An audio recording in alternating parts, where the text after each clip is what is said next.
Bom dia, quero desejar um dia abençoado, agraciado, debaixo da proteção do nosso bom Deus, para a minha casa, para a minha vida, para a vida dos meus irmãos, para os familiares e a casa de vocês, que todos nós estejamos debaixo dessa graça, dessa misericórdia do nosso bom Deus, todos os dias. Hoje, meus irmãos, a palavra é em Neemias, primeiro, capítulo 1, de verso 1 em diante, aonde fala de Neemias. Neemias foi filho do profeta Zacarias. Neemias, ele servia no palácio do rei Texas e na Pérsia. E Neemias, ele recebeu um dia no palácio, ele recebeu a visita do seu irmão, de alguns homens também que acompanhavam o seu irmão. E em conversa, ele perguntou como era que estava Jerusalém. E seu irmão falou para ele que as muralhas de Jerusalém, as portas e os portões ainda estavam no chão. E aí Neemias ficou muito triste com essa notícia.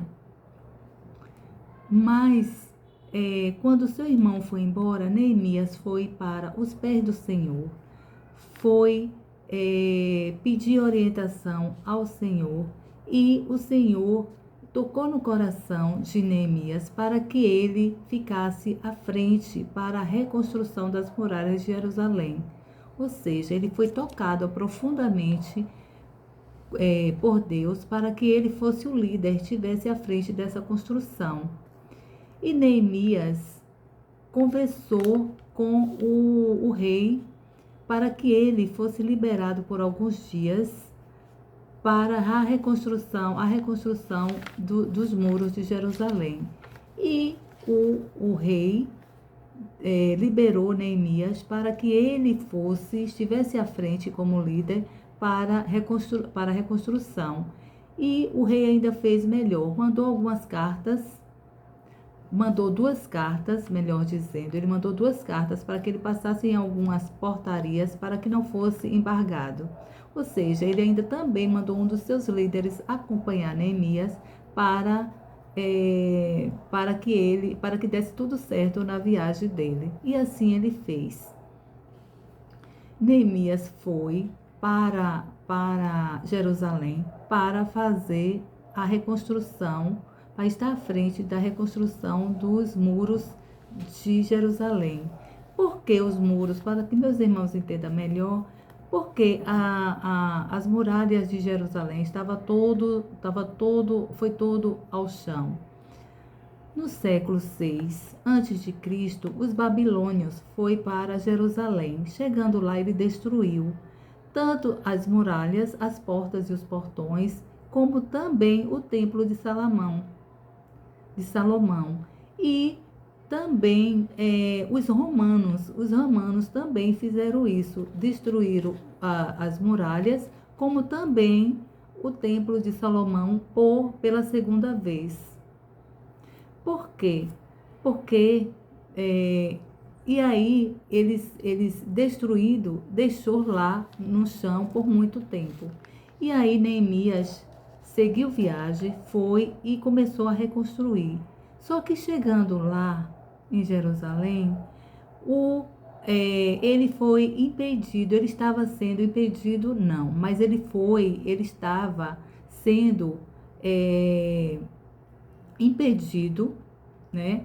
O governo Sambalate, que era governador da época, né? E aí, Sambalate, Tobias, Gessé, e árabe e entre outros inimigos, estava impedindo, coagindo para que ele não fizesse essa construção das muralhas, porque havia algum interesse, né? Quando a pessoa impede, é porque tinha interesse que as muralhas ficassem lá, no chão, para que até eles invadissem, ou então construísse do jeito deles. Mas, com a direção de Deus, Neemias juntou com alguns sacerdotes, alguns líderes de lá, juntaram todos eles para a reconstrução.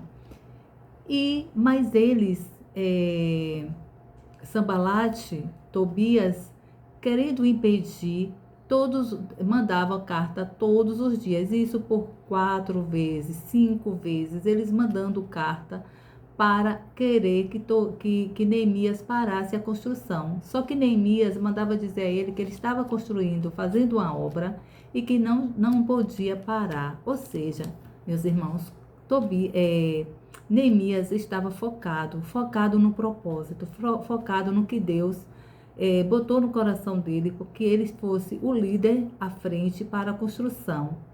E tinha tantos outros diversos lá, mas só quem estava sendo realmente ameaçado para que não construísse foi Neemias, porque todos nós, quando tem um propósito e também está focado naquilo que o Senhor Jesus determina a gente, que o nosso Deus determina nas nossas vidas, que o Senhor coloque em nossas mãos para que a gente construa, tem impedimento. E assim, nas nossas vidas não é diferente, no nosso dia a dia não é diferente. Sempre quando a gente está focado em algo, sempre tem impedimentos, tem pessoas para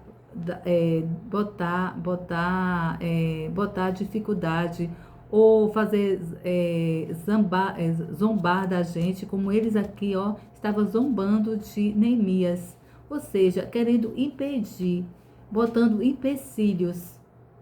Só que Neemias não parou. E nenhum deles lá que estavam construindo não pararam. E eu sei que Neemias levou 52 dias para a construção da muralha de Jerusalém. Com tantos e diversos empecilhos, mas eles continuaram, eles não pararam. E no verso 6, no capítulo 6, de verso 2, Neemias disse assim para eles mandando mais uma carta para ele, marcando o encontro para conversar com Neemias, mas Neemias não parou. Neemias disse assim, no capítulo 6, de verso 2, ele disse assim: eles me mandaram o seguinte recado: venha, vamos nos encontrar numa das vilas na Campinas de Ono. Mas compreendi que planejavam me fazer o mal. Por isso respondi, mandando este recado: estou fazendo um trabalho muito importante. Não vejo motivo para suspender o trabalho e ir conversar com vocês.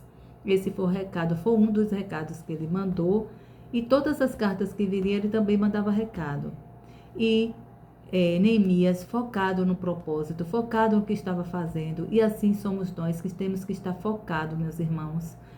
Porque impedimentos virá para o nosso foco, para o nosso propósito, mas a gente não pode parar a boa obra que estamos focados, a boa obra alicerçado no que o Senhor está determinando para as nossas vidas. Eu oro para a vida dos meus irmãos, para a minha vida, para que a gente não se distraia no foco e no propósito que Deus coloca em nossas vidas. E Neemias construiu tão bem feito que não deixou brechas, deixou portas e portões no devido lugar, e também não tinha, porque no outro muro tinha rachaduras que dava para ver o outro lado. E nesse, Neemias construiu tão bem feito que não deixou brechas. Ou seja, que tudo aquilo, toda boa obra que estamos fazendo em nossa vida, que a gente não deixe brechas para que o inimigo não venha confrontar com a gente, que a gente não venha se desanimar perante qualquer um confronto do inimigo.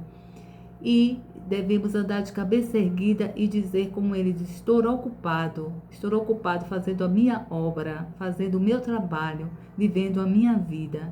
Que o Senhor Jesus nos abençoe, meus irmãos, nos proteja ricamente e poderosamente, que essa palavra venha nos fortalecer, a mim e a meus irmãos, para que a gente venha fazer a boa obra em nossas vidas e na vida dos nossos. Que o Senhor Jesus nos abençoe ricamente e poderosamente. Até o próximo vídeo. Meus irmãos, se o vídeo está abençoando a vida e agraciando a vida de vocês, que vocês deixem o joinha, o like de vocês se inscrevam e compartilhe com seus amigos, com todos os seus familiares. Que o Senhor Jesus abençoe. Amém.